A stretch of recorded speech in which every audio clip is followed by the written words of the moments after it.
ನಮಗೆ ಆಗೋದಿಲ್ಲ, ಎಲ್ರಿಗೂ ಆಗೋದಿಲ್ಲ. ಕ್ಲಾಕ್ ವೈಸೇ ನಾವು ಯಾವಾಗಲೂ ಹೇಳುವಂಥದ್ದು ಕ್ಲಾಕ್ ವೈಸ್. ಹೀಗೆ ತಿರುಗಿಸಿ. ನಮಗೆ ಅದರ ಆ ಸ್ಮೆಲ್ ನೋಡಿ ಅಂತೆ ಅಲ್ವಾ, ಬರ್ತಾ ಇಲ್ವಾ? ಯಾಕೆ ಅಂತ ಹೇಳಿ ಗೊತ್ತಿಲ್ಲ. ಯಾವುದದ್ದು CPCR ಅವರಾಗಬೇಕು. ಆದರೆ ನಾವು ಸಾಧಾರಣವಾಗಿ ಹೇಳೋದು ಅಂತ ಹೇಳಿದರೆ ಒನ್ ವೇ ಇರುವುದು ಯಾಕೆ? ಈಗ ನೀವು ಈ ಕೋಲನ್ನು ಹೀಗೆ ಹಾಕುವಾಗಲೇ ಅವುಗಳಿಗೆ ಗೊತ್ತಾಯ್ತು ನಾನು ಹೀಗೆ ತಿರುಗಬೇಕಂತ. ಸೂಕ್ಷ್ಮಾಣುಗಳಿಗೆ ಒಂದು ಅದು ಜೀವ ಬರುವಾಗಲೇ ಅವುಗಳಿಗೆ ಯಾವ ಥರ ಟ್ರೀಟ್ಮೆಂಟ್ ಬಂದಿದೆ ಅದೇ ಮುಂದುವರಿಬೇಕು. ಅದೇ ನನಗೆ ಈಗ ಇವರು ಪ್ರೊಪೋರ್ಷನ್ ಕರೆಕ್ಟ್ ಮಾಡಿದ್ರಲ್ಲ, ಆ ಕರೆಕ್ಟ್ ಮಾಡಿದ ನಂತರ ಇದು ಸಿಸ್ಟಮ್ ಕರೆಕ್ಟ್. ಇದು 500 ಮರಕ್ಕೆ ಸರ್ 200 ಲೀಟರ್, 5 ಲೀಟರ್ನಾಗೆ ಸೇರಿಸಿ 1000 ಆಯ್ತಲ್ಲ. 1 ಮರಕ್ಕೆ 2 ಲೀಟರ್, ಅಡಿಕೆ ಮರಕ್ಕೆ 500 ಮರಕ್ಕೆ ಸರ್ 500 ಮರಕ್ಕೆ ಸರ್ ಒಂದು ಬ್ಯಾರಲ್. ನಿಮ್ಮ ಈಗ ಎಲ್ಲದಕ್ಕೂ ಲೇಬರ್ ಅನ್ವಯಿಸಿದ್ರೆ ನಮಗೆ ಗೊಬ್ಬರ ಹಾಕುದೆಲ್ಲ ಸುಖ.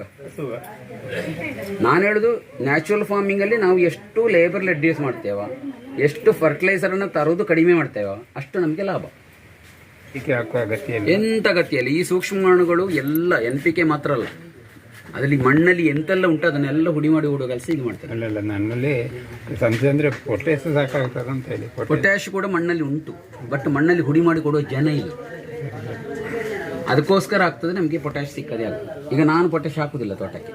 ನನಗೆ ಆ ಹೊಡಿಯೋ ಬ್ಯಾಕ್ ಸೈಡ್ ಹೊಡಿಯೋ ಒಂದು ಅಡಿಕೆ ಹೊಡಿಯೋ ಇದುಂಟಲ್ಲ, ಅದು ಪೊಟ್ಯಾಶ್ ಕಡಿಮೆಯಾಗಿ ಆಗೋದು. ಪೊಟ್ಯಾಶ್ ಮತ್ತು ಬೋರಾನ್ ಅದು ಕಡಿಮೆಯಾಗಿ ಆಗೋದು.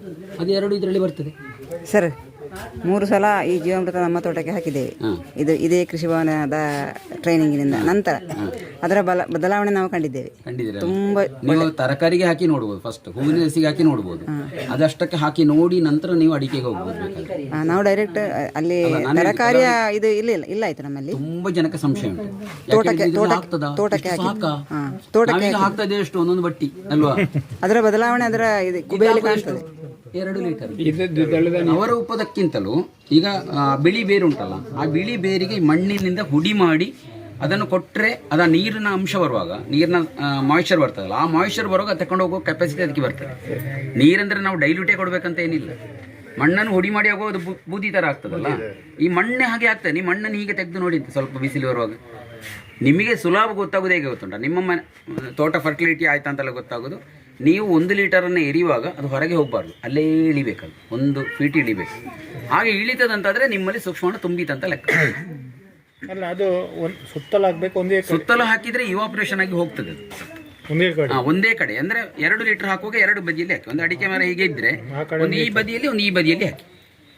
ಅದು ನೀವು ನೆಕ್ಸ್ಟ್ ಸಲ ಹಾಕುವಾಗ ಹೀಗೆ ಹಾಕಿಬೇಕು, ಅದು ತೊಂದರೆ ಇಲ್ಲ. ಅದು ಎಲ್ಲಿ ಬೇಕಾದ್ರೂ ಮಲ್ಟಿಪ್ಲಿಕೇಶನ್ ಆಗ್ತದೆ. ಸೂಕ್ಷ್ಮಾಣುಗಳ ಬುಡದ ಮಣ್ಣು ಬೇರೆ ನಮಗೆ ಗೊತ್ತಾಗ್ತದೆ. ಹೌದು, ಮತ್ತೆ ಬುಡಕ್ಕೆ ಹಾಕುದಲ್ಲ, ಅದು ತಿಳ್ಕೊಳ್ಬೇಕು. ಬುಡದಿಂದ 1.5 ಫೀಟ್ ಬಿಟ್ಟೇ ಹಾಕ್ಬೇಕು. ಎಂತ ನನಗೆ 2 ಸಲ ಹಾಕಿದೆ, ಅದು 1 ಲೀಟರ್ ಹಾಕಿದೆ. ಹೌದು, 2 ಲೀಟರ್ ಹಾಕಬೇಕು. ಮಿಕ್ಸ್ ಹಾಕಿಲ್ಲ, ನೀರು ಮಿಕ್ಸ್ ಮಾಡಿಲ್ಲ. ಈಗ 2 ಡೈರೆಕ್ಟ್ ಹಾಕಿದ. ಡೈರೆಕ್ಟ್ ಹಾಕಿದ್ರೆ ದೋಷ ಅಂತ ಗೊತ್ತಾ? ಈಗ ಇದು ಮಂದ ಉಂಟು, ನೀವೀಗ ಹಾಕಿ ಆಗುವಾಗ ಅಲ್ಲಿ ಸ್ವಲ್ಪ ಈ ಸಗಣಿಯ ಪಾಡೆಯಾಗಿ ನಿಲ್ತದೆ, ಅದರಲ್ಲಿ ಇರೋ ಸೂಕ್ಷ್ಮಾಣುಗಳು ಸಾಯ್ತವೆ. ಅದು ಅಡಿಗೆ ಹೋಗುದಿಲ್ಲ, ಮಣ್ಣಿಗೆ ಹೋಗುದಿಲ್ಲ. 1 ಲೀಟರ್ಗೆ 5 ಲೀಟರ್ ನೀರು ಮಿಕ್ಸ್ ಮಾಡಿ ಹಾಕ್ಬೇಕು. ಅದು ಇಂಗೋದು ಕಡಿಮೆ ಆಗುತ್ತದೆ. ಹೌದು, ಮೇಲೆ ನಿಲ್ತದಲ್ಲ, ನೀವು ನೋಡಿಬೇಕಾದ್ರೆ ಈ ದಪ್ಪವನ್ನು ತಕೊಂಡೋಗಿ ಹಾಕಿ, ಹಾಗಾದ್ರೆ ಮೇಲೆ ಒಂದು ಪಾಡೆ ಬರ್ತದಲ್ಲ, ಆ ಪಾಡೆಯಲ್ಲಿ ಇರುವ ಸೂಕ್ಷ್ಮಾಣುಗಳು ಎಂತ ಆಗ್ತವೆ? ಸಾಯ್ತದೆ. ಅದು ಬಿಸಿ ತಗೋ ಸಾಯ್ತದಲ್ಲ. ಅವುಗಳಿಗೆ ಕೆಳಗೆ ಮಣ್ಣಿಗೆ ಹೋಗಿ ಮಣ್ಣನ್ನು ಹುಡಿ ಮಾಡೋ ಸಾಮರ್ಥ್ಯ ಉಂಟು, ಅದನ್ನು ನಾವು ಕೊಡಬೇಕು. ಆ ಸಾಮರ್ಥ್ಯಕ್ಕೆ ನಾವು ಸಪೋರ್ಟ್ ಕೊಡಬೇಕು, ಅದು ಇಂಪಾರ್ಟೆಂಟ್. ನೀರು ಅದು ಕೊಟ್ಟ ಕೂಡಲೇ ನೀರು ಬಿಟ್ಟರು ತಪ್ಪು, ಅದು ಹೋಗ್ತದೆ ಹೊರಗೆ. ಅದೇ 5 ಲೀಟರ್ ನೀರು ಹಾಕ್ಬೇಕು. 1 ಲೀಟರ್ಗೆ 5 ಲೀಟರ್ ನೀರು ಹಾಕ್ಬೇಕು. ಒಂದು ನೀರಿನ ಡ್ರಮ್ಮು, ನೀರು ಡ್ರಮ್ಮು, ಒಂದು ಬಕೆಟ್. 5 ಬಕೆಟ್ಗೆ 1 ಲೀಟರ್ ಹಾಕಿ 5 ಲೀಟರ್ ನೀರು ಹಾಕಿ. ಹೌದು, 6 ಲೀಟರ್. ಹೌದು ಹೌದು, ಆ ಥರ ಮಾಡಿಕೊಂಡು ಕೊಡ್ಬೋದು. ಈಗ ನೀವು ಇದರಲ್ಲೇ ಕರಡಿಸುದು ಅಂತ ಹೇಳುದು ಮಾತ್ರ ಫಸ್ಟಿಗೆ, ಆಯ್ತಾ? ಮತ್ತೆ ಬಾಕಿ ಇರೋದನ್ನು ಇದಕ್ಕೆ ಹಾಕುವ, ಇಲ್ಲೇ ಕರಡಿಸುವ. ನೀವು ಸ್ಯಾಂಪಲ್ ತೋರಿಸುವ ಹೇಗಂದ್ರೆ, ಹಾಗೆ ಕರಡಿಸುವಾಗ ಅದರಲ್ಲಿ ಬರುವ ಕಸ ಕಡ್ಡಿಗಳನ್ನೆಲ್ಲ ತೆಗಿಬೇಕಂತ. ಅದು ಯಾವ್ದನ್ನ ಅದರಲ್ಲಿ ಬಿಡಬಾರ್ದು, ಆಯ್ತಾ? ಮತ್ತೆ ಗಟ್ಟಿ ಇರಬಾರ್ದು, ಗಟ್ಟಿ ಇದ್ದದನ್ನೆಲ್ಲ ಹುಡಿ ಮಾಡ್ಬೇಕು. ಸಗಣಿ 10 ಕೆಲಸ ಸಗಣಿ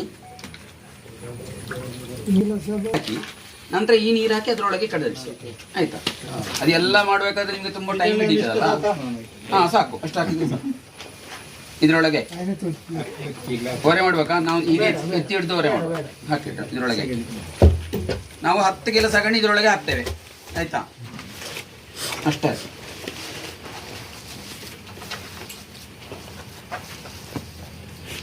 ಫುಲ್ ಹಾಕಿದ್ರು ಕೂಡ ದೋಷ ಅಂತ ಇಲ್ಲ.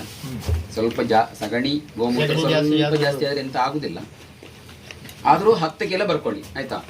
ಇನ್ನು 10 ಲೀಟರ್ ಗೋಮೂತ್ರ. ಈಗ ಇದನ್ನು ಇದಕ್ಕೆ ಎರಿತೇವೆ, ಎರ್ದು ಅದರೊಳಗೆ ತಿರುಗಿಸ್ತೇವೆ, ಆಯ್ತಾ? ಆಕ್ಚುಲಿ ಹಾಗೆ ಅಲ್ಲ, ಇದನ್ನು ಸಗಣಿಯನ್ನು ಅದರಲ್ಲಿ ಕರಡಿಸಿ ಇದಕ್ಕೆ ಎರಿಬೇಕು, ಕಸಗಡ್ಡಿ ತೆಗೆದು, ಆಯ್ತಾ?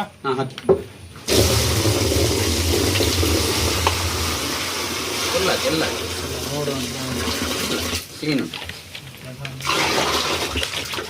ಇನ್ನು ಇದರಿಂದ 10 ಲೀಟರ್ ಗೋಮೂತ್ರ, ಸ್ವಲ್ಪ ಬಾಕಿಟ್ಟು ಬಾಕಿ ಎಲ್ಲ. ಹಾಂ 10 ಲೀಟರ್ ಗೋಮೂತ್ರ ಬರ್ಕೊಳ್ಳಿ, ಹಾಕಿ. ಗೋಮೂತ್ರ ಹಾಕ್ತಾ ಇದ್ದೇವೆ. ಇನ್ನು ಸ್ವಲ್ಪ ನೀರು ತಕೊಂಡು ಮಣ್ಣು, ಕಪ್ಪು ಮಣ್ಣು ಅಂದ್ರೆ ಆ ಗುಡ್ಡೆಯನ್ನಿಗೆ ನಾವು ಅಗಿತೇವಲ್ಲ, ಅಗ್ದು ತೆಗ್ದ ಕೆಂಪು ಮಣ್ಣಲ್ಲ, ಕಪ್ಪು ಮಣ್ಣು, ಮೇಲ್ಮಣ್ಣು. ಕಸ ಕಡ್ಡಿ ಎಲ್ಲ ತೆಗಿಬೇಕು ಅದರಿಂದ. ಅದಕ್ಕೆ ನಾವು ಅದನ್ನು ಎಂತ ಮಾಡ್ತೇವೆ, ನೀರಲ್ಲಿ ಸ್ವಲ್ಪ ಕರಡಿಸಿ ಹಾಕುವ. ಆಗ ಕಲ್ಲಿದ್ರು ಹೋಗ್ತದೆ, ಕಸ ಇದ್ರು ಹೋಗ್ತದೆ. ಒಂದೇ ಹಿಡಿ ಅಲ್ಲ? ಒಂದು ಹಿಡಿ, ಒಂದು ಹಿಡಿ. ಹಾಗೆ ಅಷ್ಟೇ ಬೇಕಾದ. ಅದು ಯಾಕೆ ಹಾಕುದು ನಾವು? ಮೈಕ್ರೋವ್ಸ್ ನಮ್ಮ ಮಣ್ಣಲ್ಲಿರುವುದು ನಮ್ಮ ಮಣ್ಣಿಗೆ ಸೇರ್ಲಿಕ್ಕೆ ಬೇಕಾಗಿ ಅದು ಇದರಲ್ಲಿ ವೃದ್ಧಿ ಆಗ್ತದೆ. ಕಲ್ಲು ಕಸ ಹಾಕಬೇಡಿ, ಇದು ಮಾತ್ರ ನೀರು ಮಾತ್ರ ಇದೆ. ಈಗ ಸೂಕ್ಷ್ಮಾಣುಗಳದ್ರೊಳಗೆ ಹೋಗಿ ಆಯ್ತು ಕೂಡ ಹಾಕ್ಬೋದಾಯ್ತು. ಕೊಳುತ್ತ ಪಪ್ಪಾಯ ಇದ್ರೆ ಅದ್ರಲ್ಲಿ ಸೂಕ್ಷ್ಮಾಣುಗಳು ಜಾಸ್ತಿ ಬೇಗ ಬರ್ತದೆ. ಈಗ ಬೆಲ್ಲ ನಿಮ್ಗೆ ಸಿಕ್ಲಿಕ್ಕೆ ಕಷ್ಟ ಆಯ್ತು ಅಂತ ಇಟ್ಕೊಳ್ಳಿ, ಸ್ವಲ್ಪ ಪಪ್ಪಾಯ ನಿಮ್ಮ ಮನೆಯಲ್ಲಿ ಉಂಟಂತಾದ್ರೆ ಅದನ್ನ ಹಾಕಿ ಕೂಡ ಮಾಡಬಹುದು. ಬೆಲ್ಲ ಸಿಕ್ಕದಿದ್ರೆ ಆ ಸಿಹಿಗೆ ಕೂಡ ಇವುಗಳು ವೃದ್ಧಿ ಆಗ್ತವೆ. ಬೇರೆ ಬೆಲ್ಲ ಆದೀತು. ಅದರ ಎಂತ ಹೇಳುದು, ಕ್ವಾಲಿಟಿಯಲ್ಲಿ ಅದರಲ್ಲಿ ಕೆಮಿಕಲ್ ಜಾಸ್ತಿ ಇರುತ್ತೆ. ಬಿಳಿ ಬೆಲ್ಲದಲ್ಲೆಲ್ಲ ಕೆಮಿಕಲ್ ಜಾಸ್ತಿ. ಕಪ್ಪು ಬೆಲ್ಲ ಎಷ್ಟು ಕಪ್ಪು ಸಿಗ್ತದೆ ಅದರಲ್ಲಿ ಕೆಮಿಕಲ್ ಅಷ್ಟು ಕಡಿಮೆ. ಈಗ ಇದರಲ್ಲಿ ಕೆಮಿಕಲ್ ಏನಿಲ್ಲದ ಬೆಲ್ಲ ಇದು. ಕೆಮಿಕಲ್ ಅಲ್ವಾ, ಅದು ಆ ಕಾಳು ಕಟ್ಟಬಾರ್ದು. ಕಾಳು ಕಟ್ಟಿದ್ರೆ ಆ ಕಾಳು ಹಾಗೆಯೇ ಉಳಿತದೆ, ಅದಕ್ಕೆ ಸೂಕ್ಷ್ಮಾಣುಗಳಿಗೆ ಸಿಕ್ಕುದಿಲ್ಲ. ಅದು ಅದನ್ನು ಕರಡಿಸಿ ಸರಿ ಕರಡಿಸಿ ಹಾಕುವ ಉದ್ದೇಶ ಅದು. ಇಲ್ಲದ್ರೆ ಡೈರೆಕ್ಟ್ ಹಾಕಿ ನಾವು ಇದರಲ್ಲಿ ತೊಳಸುವ, ಆಗ ಅದು ಕಾಳು ಕಾಳು ಬರ್ತದೆ. ಹಾಗೆ ಬರಬಾರ್ದು, ಅದು ಫುಲ್ ಉಡಿಯಾಗಬೇಕು ನೋಡಿ. ಇದು ನೀರು ತುಂಬಿಸ್ಬೇಕಲ್ಲ, ಇದಕ್ಕೆ ನೀರು ತುಂಬಿಸಿದ್ರೆ ಆಯ್ತು. ಹೌದು, ಇದರಲ್ಲಿ ಅಷ್ಟೇ ಕೆಲಸ. ಮತ್ತೆ ನಮ್ಗೆ ದಿವಾಸಲು ಈಗ ಕ್ಲಾಕ್ ವೈಸ್ ಅಲ್ಲಿ ಅಲ್ಲ, ಈಗಲೇ ತುಂಬಿಸುವುದು. ಫುಲ್ ನೀರು ಹಾಕಿ 200 ಲೀಟರ್ ಮಾಡ್ಬೇಕು, ಈಗಲೇ ಮಾಡ್ಬೇಕು. ಈಗ ನಾನು ಸಂಜೆ ಒಳಗೆ ಇದನ್ನು ಕಂಪ್ಲೀಟ್ ಮಾಡ್ತೇನೆ. ಮುಚ್ಚಲಿಕ್ಕೆ ನಿಮಗೆ ನಾರಿನ ಗೋಣಿ ಉಂಟಲ್ಲ, ನಮ್ಮ ಬಕ್ಕಿನ ಗೋಣಿ ಅದ, ಅಥವಾ ನಮ್ಮ ಈ ಪ್ಲಾಸ್ಟಿಕ್ ಗೋಣಿ ಉಂಟಲ್ಲ, ಇಂಥ ಗೋಣಿ, ಅದನ್ನು ಹರಿದು ಅಗಲ ಮಾಡಿ ಮುಚ್ಚಬಹುದು. ಆ ತರ 6 ದಿವಸಕ್ಕೆ ಈಗ ನಾನು ಇಷ್ಟು ಮಾಡಿ ಬದಿಗಿಡ್ತೇನೆ. ಇನ್ನು ಇದಕ್ಕೆ 200 ಲೀಟರ್ ನೀರು ಅಲ್ಲಿ ಹಾಕುದು. ಇಲ್ಲಿ ಹಾಕಿದ್ರೆ ಆಗ್ಲಿಕ್ಕಿಲ್ಲ, ಅದು ನಿಮ್ಗೆ ಈಗ ಲೇಟ್ ಆಗ್ತದೆ. ನಾನು 1 by 1 ಹೇಳಿಕೊಂಡು ಹೋಗ್ತೇನೆ. ನೀರೇರಿ, ಒಂದು ಅಡಿಕೆ ಮರಕ್ಕೆ 2 ಲೀಟರ್. ತಡೆಯುವುದಲ್ಲ, ಟ್ರಂಚ್ ಮಾಡುದು, ಎರಿಯುದು ಒಂದೊಂದು ಕಡೆ. 5 ಲೀಟರ್ ಉಳಿತಾಯ ಮಾಡಿ ಮತ್ತೆ ಅದಕ್ಕೆ ಸೇರಿಸಬೇಕಾದ ಅಗತ್ಯ ಇಲ್ಲ. ಇದರಲ್ಲಿ ನೀವು ಉಳಿಸಿದ್ರೆ ಅದು ವೇಸ್ಟ್. ಮೈಕ್ರೋವ್ಸ್ ನಿಮಗೆ 7-8 ದಿವಸ ಕಳೆಯುವಾಗ ಮೈಕ್ರೋವ್ಸ್ ಎಲ್ಲ ಇದರಲ್ಲಿ ಕೂತ್ಕೊಳ್ಳಿಕ್ಕೆ ಜಾಗ ಇಲ್ಲದೆ ಅವುಗಳು ಎಂತ ಹೇಳೋದು, ಉಸಿರಾಡ್ಲಿಕ್ಕೆ ಆಗುದಿಲ್ಲ. ಅವು ಕಡಿಮೆ ಆಗ್ತದೆ, ಯಾಕಂದ್ರೆ ರೆಸಿಸ್ಟೆಂಟ್ ಪವರ್ ಜಾಸ್ತಿ ಬರ್ತದೆ ಮರಕ್ಕೆ. ಯಾವಗಳು ಸೂಕ್ಷ್ಮಾಣುಗಳು ಮಣ್ಣಲ್ಲಿರುವಂಥ ಅಂಶವನ್ನ ಎಲ್ಲ ಹುಡಿ ಮಾಡಿ ಕೊಟ್ಟಾಗ ನಮಗೆ ವಿಟಮಿನ್ಸ್ ತಿಂದಾಗೆ ನಾವೆಲ್ಲ ವಿಟಮಿನ್ಸ್ ಎಲ್ಲ ತಗೊಳ್ತೇವಲ್ಲ ನಮ್ಮ ಶರೀರಕ್ಕೆ, ಆಗ ನಮಗೆ ರೋಗ ಬರುವುದಿಲ್ಲ. ಅದೇ ರೀತಿ ಮರಕ್ಕೂ ಕೂಡ ರೋಗ ಬರುವುದಿಲ್ಲ. ಈಗ ನಾನು ಮದ್ದು ಇಡ್ಲಿಲ್ಲ, ನನ್ನ ತೋಟ ನೋಡಿ ಅಂತ ಮದ್ದು ಇಡ್ಲಿಲ್ಲ. ಅಡಿಕೆಗೆ 2 ಲೀಟರ್ ಮಿನಿಮಮ್ 2 ಲೀಟರ್. ನೀವು 3 ಲೀಟರ್ ಹಾಕಿದ್ರೆ ಜಾಸ್ತಿ ಆಗುದಿಲ್ಲ. ನೀರು ಸೇರಿಸಿ 2 ಲೀಟರ್ ಕಾನ್ಸಂಟ್ರೇಟ್ ಹಾಕಬೇಡಿ ಯಾವಾಗ. ಅದು ಹಾಕಿದ್ರೆ ನಷ್ಟ. 1 ಲೀಟರ್ ಜೀವಾಮೃತಕ್ಕೆ 2 ಲೀಟರ್ ನೀರು ಹಾಕಿ ಅಡಿಕೆ ಮರಕ್ಕೆ ಟ್ರೆಂಚ್ ಮಾಡೋದು, ಆಯ್ತಾ? ಅದೇ ಅಲ್ಲ ಸರ್, 1 ಲೀಟರ್ಗೆ 2 ನೀರು. 1 ಲೀಟರ್ಗೆ 5 ಲೀಟರ್ ಅಲ್ಲ, ಯಾವ ಮರಕ್ಕೆ ಆದ್ರೂ ಯಾವ ಸಸಿಗಾದ್ರೂ 5 ಲೀಟರ್ ಈಗ ಹಾಕಿ. ಯಾಕೆ ಹೇಳಿದ್ರೆ ನಿಮ್ಮ ತೋಟದಲ್ಲಿ ಕೆಮಿಕಲ್ ಉಂಟು. ಈಗ ಅಲ್ಲ, ತೆಂಗಿನ ಮರಕ್ಕಾದ್ರೆ 5 ಲೀಟರ್, 5 ಲೀಟರ್ ಟೋಟಲ್ ಹಾಕ್ಬೇಕಾದ್ರು. 1 ಲೀಟರ್ ಇದನ್ನು ತಕೊಳ್ಳೋದು, 4 ಲೀಟರ್ ನೀರು ಹಾಕುದು. ಅದೇ ರೀತಿ ನಾವು ಅಡಿಕೆ ಮರಕ್ಕೆ ಕೂಡ 1 ಲೀಟರ್ಗೆ 5 ಲೀಟರ್ ನೀರು ಹಾಕಿ 2.5 ಮರಕ್ಕೆ ಸಾಕು. ಗೊತ್ತಾಯ್ತಲ್ಲ, ಈಗ ಸಂಶಯ ಇಲ್ಲಲ್ಲ. ಬುಡ ಬಿಡಿಸೋದೇ ಬೇಡ ಅಂತ ನಾವು ಹೇಳಿದ್ರೆ, ನ್ಯಾಚುರಲ್ ಫಾರ್ಮಿಂಗ್ ಅಲ್ಲಿ ಬುಡ ಬಿಡಿಸಲಿಕ್ಕೆ ಇಲ್ಲ. ಮ್ಯಾಕ್ಸಿಮಮ್ ನೀವು ಮಣ್ಣನ್ನು ನೋವು ಮಾಡಬಾರ್ದು ಅಂತ ಹೇಳಿ. ಯಾಕೆ? ಅದರಲ್ಲಿ ಜೀವಾಣುಗಳುಂಟು. ನೀವು ಕೊಟ್ಟು ಹಾಕಿದ ಕೂಡಲೇ ಆ ಕೈ ಕೊಟ್ಟು ಹಾಕಿದಷ್ಟು ಸ್ಥಳದಲ್ಲಿರೋ ಜೀವಾಣುಗಳು ಕ್ಲೋಸ್. ಹಾಗಾದ್ರೆ ಬುಡ ಬಿಡಿಸುವುದಂತ ಸರ್ ಯಾವುದು ಆಗ್ಬಾರ್ದು. ಸರ್ ಈಗ ಬುಡ ಬಿಡಿಸುವುದಂತೇಳಿ ಮೊದಲಿಂದಲೇ ಇತ್ತಲ್ಲ, ಹೌದು. ಹಾಗಾದ್ರೆ ಈ ಲೆಕ್ಕದಲ್ಲಿ ನಾವು ಬುಡ ಬಿಡಿಸಬಾರ್ದು, ಬಿಡಿಸ್ಲಿಕ್ಕಿಲ್ಲ. ಇನ್ನು ಸ್ವಲ್ಪ ಸಮಯ ಕಳೆಯುವಾಗ ನಿಮ್ಮ ಸೋಗೆಯಲ್ಲಿ ಉಂಟಲ್ಲ, ಅದರಲ್ಲೇ ಶರ್ಕರ ಬರ್ತದೆ. ಈ ಮರಕ್ಕೆ ಶರ್ಕರ ಬೇಕು, ಅದು ಶರ್ಕರ ಅಲ್ಲಿ ಕ್ರಿಯೇಟ್ ಮಾಡ್ತದೆ. ಅದನ್ನು ತಗೊಂಡೋಗಿ ಅದು ಎಲೆಯಲ್ಲಿ ಸ್ಟಾಕ್ ಮಾಡೋದು, ಹೆಚ್ಚಿಗಿರುವುದನ್ನು. ಆ ಎಲೆ ಕೆಳಗೆ ಬಿದ್ದಾಗ ಈ ಮೈಕ್ರೋಸ್ಗಳಿಗೆ ತಿನ್ನಲಿಕ್ಕೆ ಅದೇ ಸಾಕಾಗ್ತದೆ. ಅದಕ್ಕೆ ನಾನು ಹೇಳಿದ್ದು, ಸ್ವಲ್ಪ ದಿವಸ ಕಳೆಯುವಾಗ, ಒಂದು 4-5 ವರ್ಷ ಕಳೆಯುವಾಗ ನಾವೆಂತ ಕೊಡೋದು ಬೇಡ ಮಣ್ಣಿಗೆ, ಅದರಷ್ಟಾಗ ಉತ್ಪತ್ತಿ ಬರ್ತದೆ. ಬೇಕಾದ್ರೆ ನೋಡಿ, ನನ್ನ ನೀರು ಬೇಕಾಗ್ಲಿಕ್ಕಿಲ್ಲ. ಯಾಕಂದರೆ ನನ್ನ ಈ ಸೈಡಿನ ತೋಡಿನ ಈಚೆ ಬದಿಯ ಸ್ಥಳ ಉಂಟು, ಅದರಲ್ಲಿ ಅಡಿಕೆ ಜಾಸ್ತಿ ನನಗೆ. ಅದಕ್ಕೆ ಆಚೆ ನೀರು ಹಾಕೋಲ್ಲಿ ಅಡಿಕೆ ಕಡಿಮೆ. ಅದು ಸ್ವಲ್ಪ ಸಮಯ ಹೋಗುವಾಗ ನಮಗೆ ಹಾಗೆ ಆಗ್ತದೆ ಹೇಳಿ, ನಮ್ಮ ತೋಟವೇ ಹಾಗೆ ಆಗ್ತದೆ. ಕಡಿಮೆ ಸಾಕು, ಅದು ಮಾಯಿಶ್ಚರ್ ಇದೆ ಹಿಡಿದಿಟ್ಟುಕೊಡ್ತದೆ, ಅಷ್ಟು ಸಾಮರ್ಥ್ಯಕ್ಕೆ ಬರ್ತದೆ ಅದಕ್ಕೆ. ಮತ್ತೆ ಇದು ಎರೆಹುಳ ಬರ್ತದೆ. ಎರೆಹುಳ ಬರುವಾಗ ಅದುವೇ ಹುಡಿ ಮಾಡಿ, ಅಡಿಯಿಂದಲೇ ಅದು ಹುಡಿ ಮಾಡಿಕೊಂಡು ಬರ್ತದೆ. ಆಗ ತುಂಬ ಸ್ಥಳದಲ್ಲಿ ಅದು ನೀರನ್ನು ಹಿಡಿದಿಟ್ಟುಕೊಳ್ಳುವ ಸಾಮರ್ಥ್ಯಕ್ಕೆ ಬರ್ತದೆ. ಸರ್, ಒಂದು ಪ್ರಶ್ನೆ, ಈ ಹೈಬ್ರಿಡ್ ತಳಿಗಳಿಗೆ ಕೂಡ ಅದು ನೀವು ಹೇಳಿದ ಅನ್ವಯಿಸುತ್ತದೆ? ಅದು ಅನ್ವಯಿಸ್ತದೆ, ಹೈಬ್ರಿಡ್ ತಳಿಗಳಿಗೂ ಆಗ್ತದೆ. ಇಲ್ಲೊಂದು ತೋಟದಲ್ಲಿ ಮಾಡ್ತಾ ಇದ್ದಾರೆ, ಅವರಿಗೆ ಸಕ್ಸಸ್ ಆಗಿದೆ. ಆದರೆ ಆದಷ್ಟು ಊರ ತಳಿಯನ್ನು ಕಾಪಾಡಬೇಕಂತ ನಾವು ಹೇಳೋದು. ಹೈಬ್ರಿಡ್ ತಳಿಗಳಿಗಾದ್ರೆ ಬೇಗ ಇದು ಮುಟ್ಟುತ್ತದೆ ಅಂತ. ಯಾಕೆ ಹೇಳಿದರೆ, ಹೈಬ್ರಿಡ್ ತಳಿ ನಿಮಗೆ ಬರೋದು ಒಂದು 20-25 ವರ್ಷ ಅದರ ಆಯುಸ್ಸು ಅಲ್ವಾ. ಆ ಆಯುಸ್ಸು ಆಗುವಾಗ ಅದು ಬರೀ ಒಂದು ಬೊಂಡಿನಾಗಿ, ಇದು ಎಂಥದಕ್ಕೆ ಆಗೋದಿಲ್ಲ. ಆ ಮರ ಯಾವುದೇ ಒಲೆಗೆ ಹಾಕ್ಲಿಕ್ಕೆ ಕೂಡ ಆಗೋದಿಲ್ಲ. ಅದುವೇ ನಿಮ್ಮ ಹಳೆ ಮರ ಎಂತ ಆಗ್ತದೆ, ಎಷ್ಟು ಉಪಯೋಗ ನೋಡಿ ಅಂತ. ಇಲ್ಲಿ ಇದೆಲ್ಲದೇ ಉಪಯೋಗಿಸಿದ್ದು ನೋಡಿ, ಎಷ್ಟು ಉಪಯೋಗ ಅದರದ್ದು ಅಲ್ವಾ.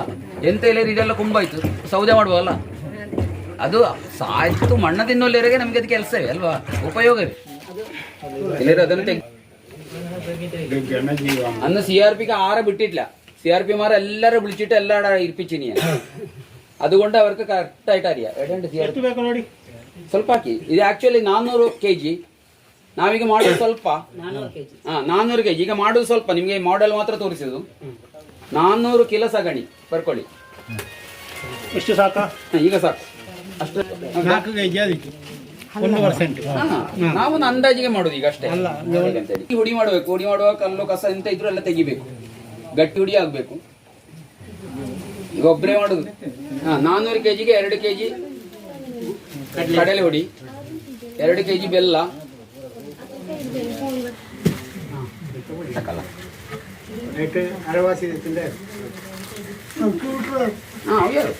ಎಲ್ಲ ಪೊಡಿ ಮಾಡ್ತೇವೆ. ಸರ್, ಇದು ಸಗಣಿ ಊರದನದ? ಊರದನ ಉಂಟು, ಹೋಗುವಾಗ ನೋಡಿ ಹೋಗುವ ಆಯ್ತಾ. 400 kg ಎಲ್ಲದಕ್ಕೂ ಒಂದು ಇಡಿ. 400 kg ಆದ್ರೆ ಎಷ್ಟು kg ಆದ್ರೆ ನೀವು ಒಂದು ಇಡಿ ಹಾಕಿದ್ರೆ ಸಾಕು. ಅದರಲ್ಲಿರೋ ಸೂಕ್ಷ್ಮಾಣುಗಳು ಅದರೊಳಗೆ ಮಿಕ್ಸ್ ಆಗ್ತದೆ. ಗೋಮೂತ್ರ ಅದನ್ನು ಹಾಗೆ 400ಕ್ಕೆ 2 ಕಿಲೋ ಬೆಲ್ಲ. ಇಂಥ ಲೂಸ್ ಆತುಂಡೆ ಅವಡು ಈಗ ಬದುಕಿಯಾರ ಆವಡೆ ನೀರು ಬಡಿಯರಲ್ಲಿ ಆಕಳು ಸೂಕ್ತ ಅವಸೆಟ್ ಹೊತ್ತುಕೊಳ್ಳಿ. ನೋಡಿ, 1 ವಾರ ಆಯ್ತು. ಇದರಲ್ಲಿ ನೋಡಿ, ಇಲ್ಲೊಂದು ಕವರ್ ಬಂದಿದೆ ಇಲ್ಲಿ ಮೇಲೆ, ಆಯ್ತಾ. ಇದರ ಒಳಗಡೆ ನೋಡಿ ಹೇಗುಂಟಂತ, ಎಷ್ಟು ಮೃದು ಉಂಟು ನೋಡಿ ಒಳಗಡೆ. ಅದು ನಮಗೆ ಇದೀಗ 1 ವಾರ 10 ದಿವಸ ಇಟ್ಟುವಾಗ ನೆರಳಲ್ಲಿ ಒಣಗಿಸಬೇಕು. ಒಣಗಿಸಿ ಇಟ್ಟರೆ ನಿಮಗೆ ಗೋಣಿಯಲ್ಲಿ ಹಾಕಿಡುವ. ಗೋಣಿಯಲ್ಲಿ ಹಾಕಿಟ್ರೆ ನಿಮಗೆ 1 ವರ್ಷ ಯೂಸ್ ಮಾಡುವ ಇದನ್ನು. ಅಥವಾ ಎಲ್ಲಿಯಾದ್ರೂ ಬೇರೆ ಪೇಟೆಯಲ್ಲೆಲ್ಲ ಮನೆ ಇರುವವರಿಗೆ ಸಿಕ್ಕುದಿಲ್ಲ ಅಲ್ಲ, ಅಂತವರಿಗೆಲ್ಲ ಇದನ್ನು ಕಳಿಸುವ. ಕಿಲೋ ಲೆಕ್ಕದಲ್ಲಿ ಕೊಡಿ, 1 ಕಿಲೋಕ್ಕೆ ಇಷ್ಟ ಅಂತ ಕೊಡಿ, 1 ಗುಂಡೆಗೆ ಇಷ್ಟ ಅಂತ ಕೊಡಿ, ನೋ ಪ್ರಾಬ್ಲಮ್. ದುಡ್ಡು ಮಾಡಿ ಸ್ವಲ್ಪ. ನಮಗೆ ಮಾತ್ರ ಅಲ್ಲ, ಹತ್ತಿರದವರಿಗೆಲ್ಲ ಕೊಡುವ. 1 ವರ್ಷ ಇಡಬಹುದು ಇದು. ಅದಾದ್ರೆ 8 ದಿವಸ ಮ್ಯಾಕ್ಸಿಮಮ್. ಇದು 1 ವರ್ಷ. ಪ್ರೊಪೋರ್ಷನ್ ಸೇಮ್, ವಿಷಯಗಳು ಒಂದೇ ಆಗಿ. ಇದರಲ್ಲಿ ಈ ಒಳಗೆ ಉಂಟಲ್ಲ, ಈ ಒಳಗೆ ಯಾವಾಗಲೂ ಮಾಯಿಶ್ಚರ್ ಇರ್ತದೆ. ಈ ಒಳಗೆ ಹೊರಗೆ ಒಂದು ಕವರ್ ಬರ್ತದೆ. ಈಗ ಹೊರಗೆ ಎಷ್ಟು ಗಟ್ಟಿ ಉಂಟು ನೋಡಿ, ನನ್ನ ಕೈಗೆ ಹಿಡಿಯುದಿಲ್ಲ. ಇಲ್ಲಿ ಒಳಗೆ ಮುಟ್ಟುವಾಗ ಕೈಗೆ ಹಿಡಿತದೆ, ಈಗ ಒಳಗೆ ಮುಟ್ಟುವಾಗ ಕೈಗೆ ಹಿಡಿತದೆ. ಅಷ್ಟು ವ್ಯತ್ಯಾಸ ಉಂಟು. ಯಾವುದು ಏನಾಗುದಿಲ್ಲ, ಸುಪ್ತಾವಸ್ಥೆ ಅಂದ್ರೆ ಅವುಗಳಿಗೆ ಅಷ್ಟು ಸಾಮರ್ಥ್ಯ ಉಂಟು. ಸುಮ್ಮನೆ ಈಗ ನಿದ್ರೆ ಮಾಡೋ ಸಾಮರ್ಥ್ಯ ಉಂಟು ಅವರಿಗೆ. ಅದು ಅದರ ಪ್ಲಸ್ ಪಾಯಿಂಟ್ ಇದೆ. ಇದು ನಾನೀಗ ಈಗ ಇಟ್ಟು ಒಣಗಿಸಿ ನನಗೆ ತೆಗೆದಿಡುವ ಆಯ್ತು. ವಿಡಿಯೋ ಹುಡಿ ಮಾಡಿ ಹಾಕುದು ಹಾಗೆ ಹಾಕಿದ್ರೆ ಹುಡಿ ಮಾಡಿ ಕೈಯಲ್ಲಿ ನೀವೊಂದು ಎಂತಾದ್ರೂ ತಕೊಂಡು ಹುಡಿ ಮಾಡಿದ್ರೆ ಅದು ಸಗಣಿ ಹುಡಿಯಾಗಿ ಆಗ್ತದೆ. ಹಾಗೆ ಮಾಡಿ ನೀವು ಬುಡಕ್ಕೆ ಹಾಕ್ಬೇಕು. ಈಗ ಅದು ಸುತ್ತಲೂ ಹಾಕುದು. ಹಾಕಿದ ನಂತರ ನೀವು ಮಲ್ಚಿಂಗ್ ಕೊಡ್ಬೇಕಂತೆ, ಮುಚ್ಚಿಗೆ ಕೊಡ್ಬೇಕು. ಒಂದು ಕೆಜಿಯಲ್ಲಿ ಹಾಕ್ಬೋದು. ನಾವು ಇದಕ್ಕೆ ಜಾಸ್ತಿ ಆದ್ರೆ ಏನು ತೊಂದರೆ ಇಲ್ಲ ಸರ್. ತೆಳ್ಳಗೆ ಮಣ್ಣು ಮುಚ್ಚಿದ್ರೆ ಮಣ್ಣು ಮುಟ್ಟಬಾರ್ದಂತೆ ನಾವು ಹೇಳುದು. ನೀವು ಮಣ್ಣನ್ನು ಕೋರಿ ಹಾಕಬಾರ್ದಂತ ನಾವು ಹೇಳುದು. ಅಂದ್ರೆ ಸುತ್ತಲೂ ಹಾಕಿ ಅದನ್ನು ಮಣ್ಣು ಹಾಕಬಾರ್ದು. ನೀವು ಬೇರೆ ಎಂತಾದ್ರೂ ಹಾಕಿ, ಸೋಗೆ ಹಾಕಿ, ಇಲ್ಲ ಏನಾದ್ರೂ ಸಪ್ಪೆ ಸೌದೆ ಏನಾದ್ರೂ ಬೇಕಾದ್ರೆ ಹಾಕಿ. ಅದು ಈ ಸೂಕ್ಷ್ಮಾಣುಗಳಿಗೆ ತಿನ್ನಲಿಕ್ಕೆ ಬೇಕಾಗುದು. ಮಣ್ಣು ತಿನ್ನುವುದಿಲ್ಲ. ಮಣ್ಣು ತಿಂದು ಕೆಳಗಿನ ಮಣ್ಣು, ಅಡಿಗೆ ಮಣ್ಣು ನೆರಳಿನಲ್ಲಿ ಹೀಗೆ ಒಣಗಿಸ್ಬೇಕು. ಗೊತ್ತಾಯ್ತಾ? ಇದೇ ತರ ಒಣಗಿಸ್ಬೇಕು. ಇದಕ್ಕೆ ಈಗ 4 ದಿವಸ ಆಯ್ತು. 4-5 ದಿವಸ ಆಯ್ತು ಇದಕ್ಕೆ. ಅದು ಇನ್ನು ಸ್ವಲ್ಪ ದಿವಸ ಹೋಗುವಾಗ ಬಿಳಿ ಆಗ್ತದೆ. ಮೇಲೆ ಫುಲ್ ಬಿಳಿ ಬರ್ತದೆ. ಈ ಗೋಣಿಯಲ್ಲಿ ಕಟ್ಟಿ ಇಡುವ 1 ವರ್ಷವರೆಗೆ ಉಪಯೋಗಿಸುವ. ಬಿಸಿಲಲ್ಲಿ ಇಡಬೇಡಿ, ಮಾತ್ರ ನೆರಳಲ್ಲಿ ಇಡಬೇಕು. ಶೇಡಲ್ಲಿ ಇಡ್ಬೇಕು. ಈ ತರ ಶೇಡಲ್ಲಿ ಮನೆ 2 kg ಮಿನಿಮಮ್ 2 kg ಆಗ್ತದೆ. ಅದು ಒಮ್ಮೆಲೆ ಹಾಕ್ಬೋದು. ಯಾವುದನ್ನು 2 kg 2 kg ಒಟ್ಟಿಗೆ ಹಾಕ್ಬೋದು. ಹಾಕಿಬೇಕು. ಮತ್ತೆ ನೀವು ನಿನ್ನೆ ನೀರು ಹಾಕಿದ್ರೆ ಇವತ್ತು ಹಾಕಬೇಕು. ಮಲ್ಚಿಂಗ್ ಮಾಡಬೇಕು. ಮುಚ್ಚಿಗೆ ಹಾಕ್ಬೇಕು. ಅದಕ್ಕೆ ನೀವು ಹಾಕಿದಷ್ಟು ಸ್ಥಳಕ್ಕೆ ಮುಚ್ಚಿಗೆ ಹಾಕಿ ಬಿಡಬೇಕು. ನಾರು ಸಿಕ್ಕಲ್ಲ, ಅದನ್ನು ಮೇಲಿಂದ ಹಾಕಿದ್ರೆ ಆಗ್ತದೆ. ಮಡಲಲ್ಲ ನೀವು ಹೇಳುದು. ಮತ್ತೆ ವೇಸ್ಟ್ ಸಿಕ್ಕಲ್ಲ, ಆಗ್ತದೆ. ಚೆಪ್ಪಿನ ಹುಡಿ ಖಂಡಿತ. ಅದರಲ್ಲಿ ಪೊಟ್ಯಾಶ್ ಎಷ್ಟುಂಟು ಗೊತ್ತುಂಟ? ನೀವು ಅಡಿಕೆ ಸಿಪ್ಪೆಯಲ್ಲಿ ಕೂಡ ಪೊಟ್ಯಾಶ್ ಉಂಟು. ಯಾವಾಗಲೂ ಅಡಿಕೆ ಮರದ ಎಲ್ಲ ಸಾಮಾನು ಅಡಿಕೆ ಮರಕ್ಕೆ ಹಾಕಿದ್ರೆ ಅದರಲ್ಲಿ ಬೇಕಾದ ಇಂಗ್ರೀಡಿಯೆಂಟ್ಸ್ ಎಲ್ಲ ಅದರಲ್ಲಿ ಸಿಗ್ತದೆ. ಸೋಗೆ ಅದರ ಎಲ್ಲ ಚೆಪ್ಪು. ಅದು ಒರಳೆ ಹಿಡಿಬಾರ್ದು. ಒರಳೆ ಹಿಡಿಯದೆ ಇರ್ಲಿಕ್ಕೆ ಆಗ್ತದೆ. ನಾವು ಈ ಸೂಕ್ಷ್ಮಾಣುಗಳನ್ನು ಹಾಕೋದು. ಇದು ಚೆದಳು ಪತ್ತನೆ ಅಂತ ಹೇಳುದಿಲ್ಲ. ಗೆದ್ದಲು ಬಂದ್ರೆ ನಿಮ್ಗೆ ಎಂತ ಸಿಕ್ಕುದಿಲ್ಲ, ಎಲ್ಲ ಅದು ತಿಂದು ಹೋಗ್ತದೆ. ಈಗ ನೀವು ಇದನ್ನ ಹಾಕಿದ್ರೆ, ಜೀವಾಮೃತ ಹಾಕಿದ್ರೆ ಗೆದ್ದಲು ಬರುದಿಲ್ಲ. ಅದು ಇರ್ಬೋದು. ಅದು ನಮ್ಗೆ ಅವರು ಸೈಂಟಿಫಿಕ್ ಆಗಿ ಹೇಳು. 10 ಕಿಲೋ ಸಗಣಿ ಬೀಜಾಮೃತ ಮಾಡುವ ವಿಧಾನ ಆಯ್ತಾ? 10 ಕಿಲೋ ಸಗಣಿ, 50 ಗ್ರಾಂ ಕುಮ್ಮಾಯ, 1 ಹಿಡಿ ಮಣ್ಣು, 50 ಗ್ರಾಂ ಕುಮ್ಮಾಯ, 1 ಹಿಡಿ ಮಣ್ಣು, 2 ರಿಂದ 3 ಲೀಟರ್ ಗೋಮೂತ್ರ. ಅದು ನಮಗೆ ಸಿಕ್ಕಿದಾಗೆ ಹಾಕುವ. 2-3 ಲೀಟರ್ ವರೆಗೆ ಹಾಕುವ. ಟೋಟಲ್ ಮಾಡೋದು 20 ಲೀಟರ್. ಇದು 20 ಲೀಟರ್ನ ಪ್ರಮಾಣ ಆಯ್ತಾ? ನಾವು ಯಾವುದೇ ಬೀಜವನ್ನ ಅದರಲ್ಲಿ ಮುಳುಗಿಸಿ 1 ಗಂಟೆ ಮುಳುಗಿಸಿ. ಈಗ ಕೆಲವು ಸಾಫ್ಟ್ ಬೀಜ ಉಂಟು, ಅಳಸಂಡೆ. ಉದಾಹರಣೆಗೆ ಒಂದು ಸುಧಾ ಹೇಳುದು ನಾನು, ಅಳಸಂಡೆಯನ್ನ ನೀವು 1 ದಿನ ಮುಳುಗಿಸಿ ಇಟ್ಟರೆ ಅದು ಕೊಳ್ತೋದಿತ್ತು. ಅದನ್ನು 1 ಗಂಟೆ ಮುಳುಗಿಸುವ. 1 ಗಂಟೆ ಮುಳುಗಿಸಿ ಒಂದು ಬಟ್ಟೆಯಲ್ಲಿ ಕಟ್ಟಿ ಮುಳುಗಿಸಿ ಇಡುದು. ನಂತರ ಅದನ್ನು ನೆಲದಲ್ಲಿ ಇದೇ ತರ ಹರಗಿ ಇಡುದು. ಹರಗಿ ಇಟ್ಟು 1-2 ಗಂಟೆ ಕಳೆದು ಅಥವಾ ಸಂಜೆ, ಬೆಳಗ್ಗೆ ಮಾಡಿದ್ರೆ ಸಂಜೆ ನೀವು ಅದನ್ನು ಬಿತ್ತಾಕಿ. 99% ಬಿತ್ತು ಕೂಡ ಹುಟ್ಟುತ್ತದೆ. ಆವಾಗ ಏನಾಗ್ತದೆ, ಈ ಬೀಜಾಮೃತದಲ್ಲಿ ಅದು ಹುಡುಕಿದ ಕಾರಣ ಅದಕ್ಕೊಂದು ಕವರ್ ಬರ್ತದೆ, ಒಂದು ಕವರಿಂಗ್ ಬರ್ತದೆ. ಅದಕ್ಕೆ ಅದರಲ್ಲಿ ಮೈಕ್ರೋಬ್ಸ್ ಇರ್ತದೆ. ಮತ್ತೆ ಈ ನಾವು ಕ್ಯಾಲ್ಸಿಯಂ ಹಾಕುವ ಕಾರಣ ರೆಸಿಸ್ಟೆಂಟ್ ಪವರ್ ಇರ್ತದೆ. ಅದು ಬರುವಾಗಲೇ ಕಾಂಡ ಒಳ್ಳೆ ತೋರಕ್ಕೆ ಬರ್ತದೆ. ಕಾಂಡವೇ ತೋರಾಗಿ ಬರ್ತದೆ, ಪಚ್ಚೆ ಬರ್ತದೆ. ಭತ್ತ ಕೂಡ ಮಾಡ್ಬೋದು ನಾವು ಅದರಲ್ಲಿ. ಎಲ್ಲ ಯಾವುದೇ ಬಿತ್ತನ್ನು ಅದಕ್ಕೆ ಸ್ವಲ್ಪ ಸಗಣಿ ಹಾಕ್ಬೇಕು. ಅಡಿಕೆ ಹಸಿ ಮಾಡುವುದಿದ್ರೆ ನೀವು ಮುಳುಗಿಸಿ, ನಾನೀಗ ಹೇಳಿದಾಗ ಮುಳುಗಿಸಿ ಇಡಿ. 2 ಗಂಟೆ, ಅದು 1 ದಿವಸ ಇಡುವ. 24 ಗಂಟೆ ಇಡುವ ಅದನ್ನು ಅಳಕೆಯನ್ನು. ಅದಕ್ಕೆ ಸಗಣಿ ಇಷ್ಟ ಹಾಕ್ಬೇಕಲ್ಲ. ಹಾಕಿ. ನಾವು 10 ಕಿಲೋ ಸಗಣಿ ಹೇಳಿದ್ದೇವೆ. ಅದರಲ್ಲಿ 10 ಕಿಲೋ ಆಗುದಿಲ್ಲ. 3 kg. ಅಷ್ಟೇ ಆಗುತ್ತೆ. ಅದನ್ನು ಕಟ್ಟಬೇಕು. ಮೂಲೆ ಕಟ್ಟಿ, 2 ಮೂಲೆ ಕಟ್ಟಿ, ಮತ್ತೊಂದು ಮೂಲೆ ಈ ಕೋಲಿಟ್ಟು ಕಟ್ಟಿ. ಈ ಕೋಲ್ ಇಡ್ಲಿಕ್ಕೆ ಉಂಟು ಹಾಗೆ. ನಾವು ಮೈ ತುತ್ತು ನೇಲಿಸುದಿಲ್ವಾ, ಅದೇ ತರ ಸಿಸ್ಟಮ್ ಆಯ್ತಾ. ಸ್ವಲ್ಪ ಎಡ್ದು ಗಟ್ಟಿ ಆಯ್ತಾ, ಸ್ವಲ್ಪ ಎಡ್ದು ಗಟ್ಟಿ, ಇಲ್ಲ ಅಡಿಗೆ ಮುಟ್ಟಿತ್ತು ಸ್ವಲ್ಪ. ಅದಕ್ಕೆ ನೀವು ಮುಳುಗಿಸಿ 24 ಗಂಟೆ ಇಡಬೇಕು. ಹಾಗೆ ಆಕ್ಚುಲಿ ನಾನು ನಿನ್ನೆ ರಾತ್ರಿ ಮಾಡಬೇಕಿತ್ತು, ನಾನು ಮಾಡಲಿಲ್ಲ. ಅದರೊಳಗೆ ಮುಳುಗಿಸಿ ಹಾಗೆ ಮಾಡಿ ಇಡಬೇಕು. ಹಾಗೆ ಮಾಡಿ ಇಟ್ಟು 24 ಗಂಟೆ ಕಳೆದು ಅದನ್ನು ಸರಿ ನಾವು ಎಂತ ತೆಂಗಿನಕಾಯಿ ಹಾಲು ತೆಗೆಯುವುದಿಲ್ವ, ಅದೇ ತರ ಅದನ್ನು ಹುಡಿ ಮಾಡಿ ಸ್ವಲ್ಪ ಸರಿ ತಿರುಗುದು ಅಂತ ಹೇಳಿದ್ರು. ಹಾಗೆ ಮಾಡಿ ಅದರ ನೀರೆಲ್ಲ ತೆಗಿಬೇಕು. ನಿಮ್ಗೆ ಅದಕ್ಕೆ ನಮಗೆ ಮಣ್ಣು ಹಾಕ್ಬೋದಿತ್ತಲ್ಲ, ಮಣ್ಣು ಅದಕ್ಕೆ ಹಾಕ್ಬೋದು ಆಯ್ತಾ. ಆ ಇದರೊಟ್ಟಿಗೆ ಸಗಣಿ ಒಟ್ಟಿಗೆ ಮಣ್ಣು ಕೂಡ ಹಾಕಿ ಕಟ್ಟಿದ್ರೆ ಆ ಮಣ್ಣಿನದ್ದು ಕೂಡ ಬರ್ತದೆ. ಮತ್ತೆ ಇನ್ನು ಕುಮ್ಮ ಇನ್ನೊಂದು ಬಟ್ಟೆ ಉಂಟಲ್ಲ, ಇಲ್ವಾ? ಅಲ್ಲಿ ಉಂಟಲ್ಲ?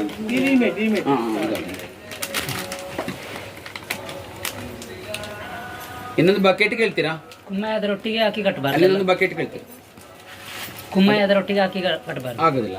ಯಾಕಂದ್ರೆ ಅದು ನಮ್ಗೆ ಮಿಕ್ಸ್ ಮಾಡಿದ ನಂತರವೇ ಅದ ರಿಯಾಕ್ಷನ್ ಆಗ್ತದೆ. ಇದರಲ್ಲಿ ಇಟ್ಟರೆ ನಾವು ಅದರೊಟ್ಟಿಗೆ ಅಲ್ಲಿ ರಿಯಾಕ್ಷನ್ ಆಗಿಕೊಂಡೇ ಹೋಗ್ತದೆ, ಹಾಗೆ ಆಗ್ಬಾರ್ದು. ಅದಕ್ಕೆ ಮಣ್ಣು ಸೇರಿಸುವ, ನೋ ಪ್ರಾಬ್ಲಮ್. ಒಂದು ಹಿಡಿ ಮಣ್ಣು ಅದಕ್ಕೆ ಹಾಕಿ ಆದಷ್ಟು ಅದಕ್ಕೆ ಸೇರಿಸೋದು ಒಳ್ಳೇದಲ್ಲ. ಯಾಕೆ ಹೇಳಿದ್ರೆ ಅದು ಕುಮ್ಮಾಯದಲ್ಲಿ ಮೈಕ್ರೋಸ್ ಸಾಯೋ ಚಾನ್ಸಸ್ ಉಂಟು ಆಯ್ತಾ.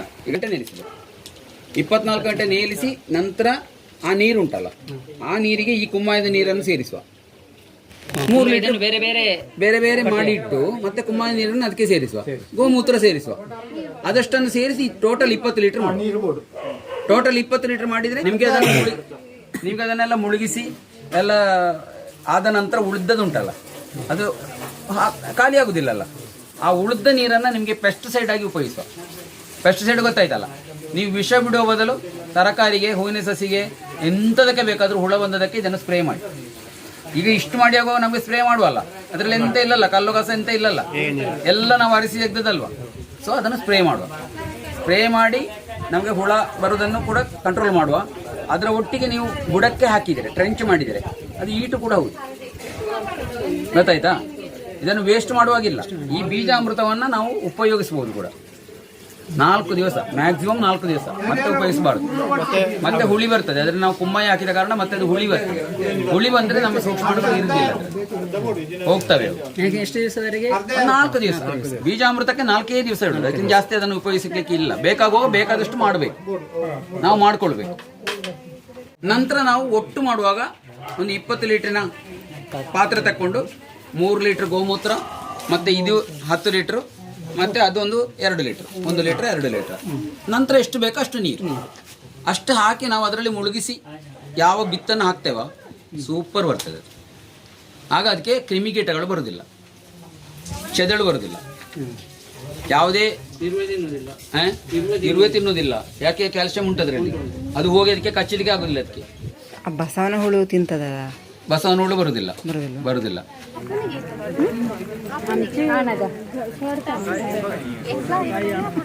ಇಡೀ ಗುಡ್ಡೆ ಕುಕ್ಕದ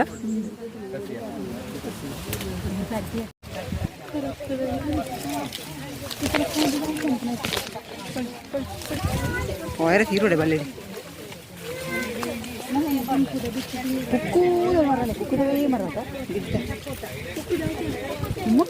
ಕಲಕ್ಕಾಯ್ದ ಮರ ಹಿಡಿತನ ಕಲಕ್ಕಾಯ್ದ ಮರ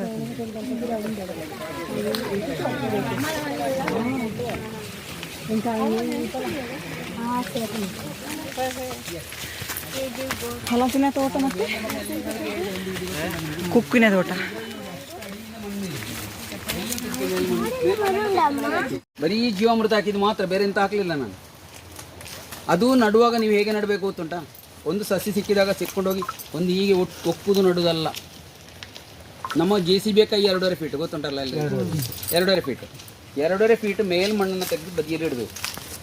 ಮತ್ತೆ 2.5 ಫೀಟ್ ಮಣ್ಣನ್ನು ತೆಗೆದು ಬಿಸಾಡಬೇಕು. ಈ 2.5 ಫೀಟ್ ಮಣ್ಣನ್ನು ವಾಪಸ್ ಹಾಕಬೇಕು. ಹಾಕಿ 1 ಫೀಟ್ ನೀವು ಕಂಡೆ ಗುರಿ ತೆಗಿಬೇಕು.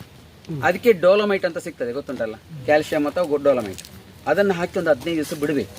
ನಾವು ಸ್ಟಾರ್ಟ್ ಮಾಡುವಾಗ 15 ದಿವಸ ಬಿಟ್ಟ ನಂತರ ಅದರಲ್ಲಿ ಇರೋ ಕ್ರಿಮಿಗಳೆಲ್ಲ ಸಾಯ್ತವೆ.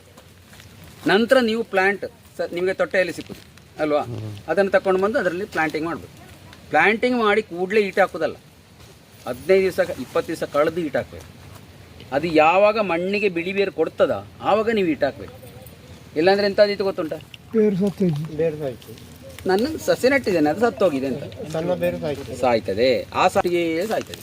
ನೋಡಿ ಆಚೆ ಗುಡ್ಡದಲ್ಲೆಲ್ಲ ತೆಗ್ದಿದ್ದಾರಲ್ಲ, ಫುಲ್ ಇದನ್ನು ನೋಡಿ ತೆಗ್ದು ಅಲ್ಲಿ ನೋಡಿ ಆಚೆ ಗುಡ್ಡದಲ್ಲಿ ನಂದಲ್ಲ ಬೇರೆ ಒಬ್ಬರು ಉಳಕ್ಕುಂಜ ಜೋಳೇಶ್ವರ ಮಗ ಮುರಳಿ ಅಂತ ಇದ್ದಾರೆ ಅವರದ್ದು. ಅವ್ರು ನೋಡಿ ಅಲ್ಲಿ ತಟ್ಟು ಮಾಡಿ ಇಟ್ಟದ್ದು ನೋಡಿ. ಅವರಿಗೆ ಈ ಪ್ಲಾಟನ್ನು ನೋಡಿ ಅಲ್ಲಿಗ ಕೃಷಿ ಮಾಡ್ತಾರೆ. ಇದೇ ಮಾಡ್ತಾರೆ, ಹಣ್ಣು ಹಂಪಲು ಮತ್ತು ತೆಂಗಿನ ಸಸಿ ಎಕ್ಸ್ಟ್ರಾ ಹಾಕ್ತಾರೆ ಅವರು.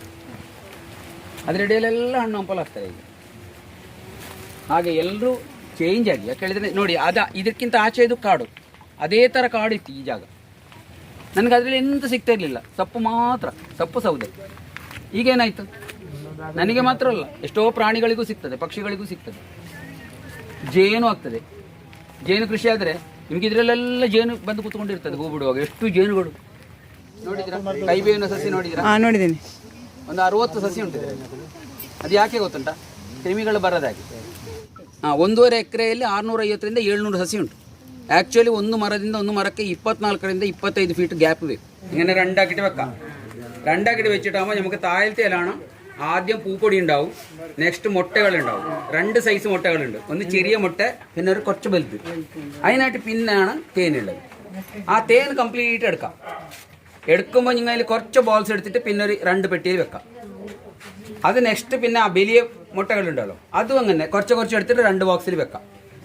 അതിനായിട്ട് ചെറുതും അങ്ങനെ 2 ബോക്സിൽ കുറച്ച് എല്ലാം ഡിവൈഡ് ആക്കാം. പൂമ്പൊടിയും അങ്ങനെ വെക്കാം. അതിൻ്റെ ഫ്രണ്ടിലേക്ക് കുറച്ച് ഇതിൻ്റെ മയണം എടുത്തിട്ട് ഫ്രണ്ടിലേക്ക് ആ മൂത്തി ഉണ്ടല്ലോ അതിൻ്റെ ഫ്രണ്ട് സൈഡ്, അവിടെ കുറച്ച് ഇങ്ങനെ തേച്ചിട്ട് വെക്കാം. ഈ അമ്മ പെട്ടിയെ ഞങ്ങൾ കൊണ്ടുപോയിട്ട് ദൂരെ വെക്കാം. പിന്നെ 2 പെട്ടി ഉണ്ടല്ലോ, അത് ഈ അമ്മ പെട്ടിൻ്റെ ആടെ നിന്ന് താഴെ വെക്കാം. കുറച്ച് സമയം കഴിയുമ്പോൾ അതിൽ അത്ര തന്നെ കുറച്ചുണ്ടാവും, ഇതിൽ 2ൽ ഇവരെല്ലാം വന്നിട്ട് കൂടും. അമ്മ പെട്ടിയിൽ എങ്ങനെ കുറച്ചുണ്ടാവും, അതിന് തലച്ചൂടില്ല. ഇവിടുന്ന് എടുത്ത പെട്ടിയിൽ തലച്ചൂടില്ല. അപ്പോൾ ആദ്യം നിങ്ങൾ എന്താക്കണം പറഞ്ഞാൽ എൻ്റെ മൂത്തി ഉണ്ടല്ലോ, ആ മൂത്തിക്ക് നിങ്ങളിങ്ങനെ ഒരു കുപ്പി എടുക്കാം. ഒരു കുപ്പി എടുത്തിട്ട് കുപ്പിക്ക് സൂചിരി തുളയാക്കിയിട്ട് ആ കുപ്പി ഇതിൻ്റെ ബായിക്ക് ഇങ്ങനെ കുപ്പി വെക്കാം. കുപ്പി വെച്ചിട്ട് അമർത്ത് പിടിച്ചിട്ട് ഇവിടുന്ന് ഇങ്ങനെ തയ്ക്കാം പെട്ടിക്ക് ഓപ്പൺ ആക്കാനായിട്ട് മുന്തി. അപ്പോൾ ഇതിലുള്ള ഫൈറ്റേഴ്സ് ഉണ്ടല്ലോ, നമ്മുടെ തലയിൽ മേലെല്ലാം വന്നിട്ട് ഇരിക്കുന്നവരുണ്ടല്ലോ, കടിക്കുന്നവരും, അവരെല്ലാം അതിൻ്റെ ഉള്ളിലേക്ക് ഫാസ്റ്റായിട്ട് പോകും. നിങ്ങളിങ്ങനെ തയ്ക്കണം, ഇങ്ങനെ പാങ്ങില്ലേ, ഒരു മുട്ടി എടുത്തിട്ട് ഒരു കത്തി എടുത്തിട്ട് ഇങ്ങനെ തയ്ച്ചാൽ മതി. അതെല്ലാം അതിൻ്റെ ഉള്ളിലേക്ക് ഇങ്ങനെ എക്സ്പ്രസ് പോലെ പോകും. പോയിട്ടാകുമ്പോൾ അതിനെടുത്തിട്ട് പോകുന്ന നിന്നിട്ടാകുമ്പോൾ കാണുന്നല്ലേ, നമുക്ക് കുപ്പിയിൽ കാണുന്നല്ലേ, പോകുന്ന നിന്നിട്ടാകുമ്പോൾ അതിനൊരു തുണി മൂടാം, ഒരു റബ്ബർ വേണ്ടിയിട്ട് അതിന് ഒരു മണ്ണം കട്ടില്ല. അവർ ഓരോരുത്തരെ കണ്ണിന് ഇങ്ങനെ കളിച്ചുകൊണ്ടാണ്, ചെറിയ ഒരു പ്രശ്നമില്ല അവർക്ക്. പിന്നെ ഈ എല്ലാ പെട്ടിയൊക്കെ ഈ ഇനെ തുറന്നിട്ട് വിടാം. ഞാനിപ്പോൾ പറഞ്ഞില്ലേ, അമ്മ പെട്ടിനെ ദൂരെ വെക്കണം, പിന്നെ 2 പെട്ടി ഇവിടെ വെക്കണം, നമ്മൾ എടുത്ത സ്ഥലത്ത് തന്നെ 2 പെട്ടി വെക്കണം. അത് വെച്ചിട്ട് അതിനെ മൂടണം, മൂടിയിട്ട് പിന്നെ 2ന് വിടണം. അതിന് അമ്മ പെട്ടിക്ക് കുറച്ച് കൊണ്ടുപോയിട്ട് വിടണം. ബോട്ടിലിൻ്റെ ഉള്ളിൽ അവർ ഏകദേശം 1 മണിക്കൂർ ഒന്നും ആവുണ്ടാവും. 1 മണിക്കൂർ കഴിയുമ്പോൾ അല്ല ഇങ്ങനെ റാണിൻ്റെ ആവശ്യമില്ല. ആ വലിയ മുട്ട ഉണ്ടല്ലോ, അതിന് അവർ റാണി ആക്കണം. ഇതാ പെട്ടിയെന്ന് വന്ന ആൾക്കാണ്.